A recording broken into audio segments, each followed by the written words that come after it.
চান? যেরকম চান? আজ পৃথিবী হতবাক হয়ে গিয়েছে আমার ভাইরা। ভারতের একজন নারী সুনিতা উইলিয়াম, তিনি চাঁদের দেশে গেলেন। ওখান থেকে তিনি বললেন, আমি পৃথিবীতে যখন তাকাই শুধু অন্ধকার আর অন্ধকার, পৃথিবীর দুই জায়গা থেকে শুধু আলো বিকিরণ হচ্ছে। তিনি বললেন, আমি আমার মোবাইলের ভিতরে গুগলে সার্চ দিয়ে দেখলাম, আমার ল্যাপটপের ভিতরে গুগলে সার্চ দিয়ে দেখলাম, সার্চ দিয়ে দেখতে পেলাম চাঁদের দেশ থেকে পৃথিবীর নিচের দিকে দুইটি জায়গায় যে আলো বিকিরণ হচ্ছে। Which this place? এই প্লেসটা কোথায়? গুগলকে যখন আমি কমান্ড করলাম, গুগল আমাকে আনসার দিচ্ছে, this is the place, one Mecca and second Medina.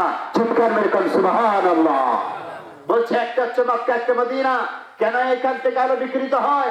গুগলকে যখন আমি কমান্ড করলাম, মহাবিশ্বে আমাকে গুগল বলছে এখানে পৃথিবীর শ্রেষ্ঠ কিতাব নাজিল হয়েছে। চিৎকার মেরে কোন সুবহানাল্লাহ।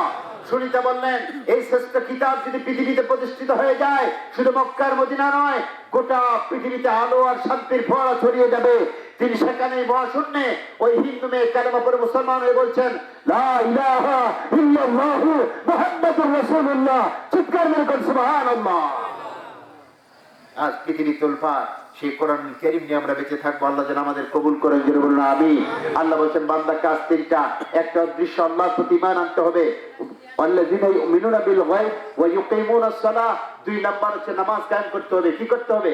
নামাজ কায়েম করতে হবে। আমার ভাইয়েরা, রাসূলের হাদিসে এসেছে, কোরআনে আল্লাহ পাক বলছেন, আখিরাতের ময়দানে যারা নামাজি, যেমন সাইফুল ভাই মসজিদে খুতবা দেয় না, জসিম ভাই খুতবা দেয় না, এই ইমামদেরকে গালাগালি করবে, সেখানে একটা গ্রুপ।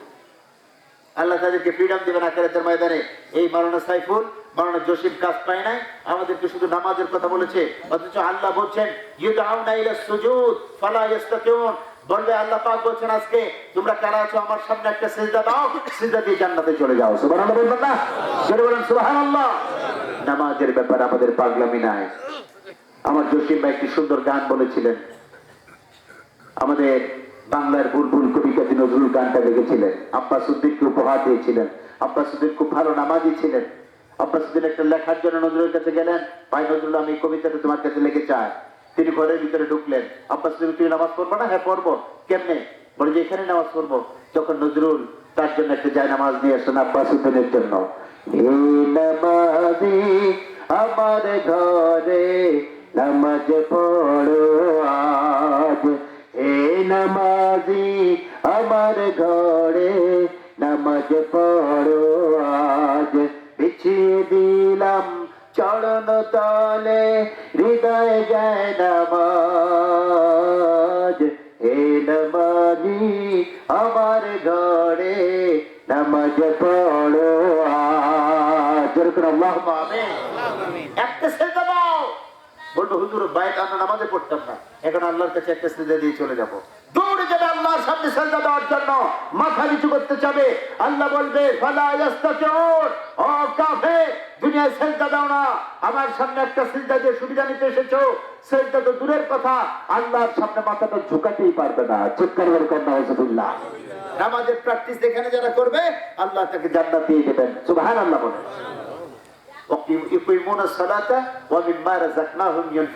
এই তিন নম্বরে দানের ওয়াজ ছিল। দানের ওয়াজ আপনারা আগেই করে ফেলেছেন আপনারা নিজেরাই। আল্লাহ বলছেন, তোমার যা দিয়েছি আল্লাহর পথে ব্যয় করতে হবে। এক নাম্বার না দেখে আল্লাহকে বিশ্বাস করতে হবে। দুই নাম্বার নামাজ কায়েম করতে হবে। তিন নাম্বার আল্লাহ পাক যা দিয়েছেন সব কার পথে ব্যয় করতে হবে? আল্লাহর পথে। কার পথে?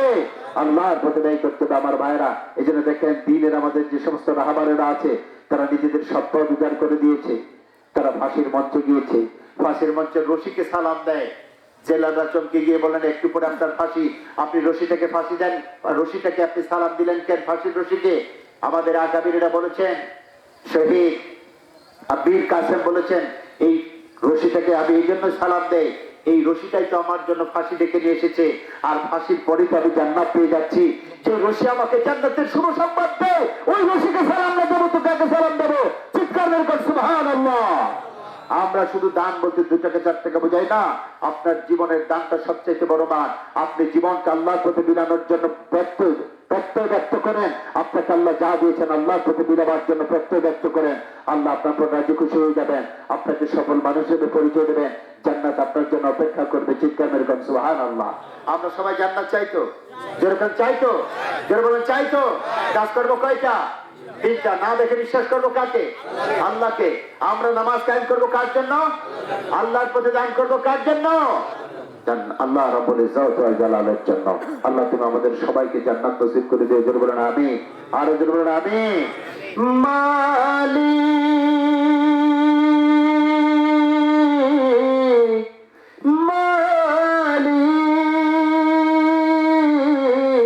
তুমি জান্নাতে তোমার কাছে আমার একটি ঘর বানিয়ে দিও, একটি ঘর বানিয়ে দিও সে বিভীষিকাময় মহাদিনে তোমার প্রতিবেশী করে নিও। মালিক তুমি জান্নাতে তোমার কাছে আমার একটি ঘর বানিয়ে দিও, একটি ঘর বানিয়ে দিও। চিৎকার মেরে কেন আমিন। আর যারা বলেন আমিন। হাযা মা ইনদি ওয়া লিল ইনদাল্লাহ। ওয়াসসালামু আলাইকুম ওয়া রাহমাতুল্লাহি ওয়া বারাকাতুহু। যে যেখানে বসে আছেন বসে থাকুন, আমরা মুনাজাত করব। তার আগে কি কোনো কথা আপনাদের আছে? তাহলে আমরা মুনাজাত করি। মায়েরা যারা আছেন পর্দার ভিতরে আপনারা বসে ওখানে হাত তুলবেন, কোনো আওয়াজ ছাড়াই, শুধু মনে মনে আমিন আমিন বলবেন। আর যে যেখানে আছেন কেউ দাঁড়িয়ে থাকবেন না, আপনারা বসে পড়ুন। আল্লাহুম্মা আমিন। আলহামদুলিল্লাহি রাব্বিল আলামিন ওয়াসসালাতু ওয়াসসালামু আলা রাসূলিহি নবিয়্যিন ওয়া আলা আলিহি ওয়া সাহবিহি আজমাইন। লা ইলাহা ইল্লাল্লাহু ওয়াহদাহু লা শারীকা লাহু লাহুল মুলকু ওয়া লাহুল হামদু ওয়া হুয়া আলা কুল্লি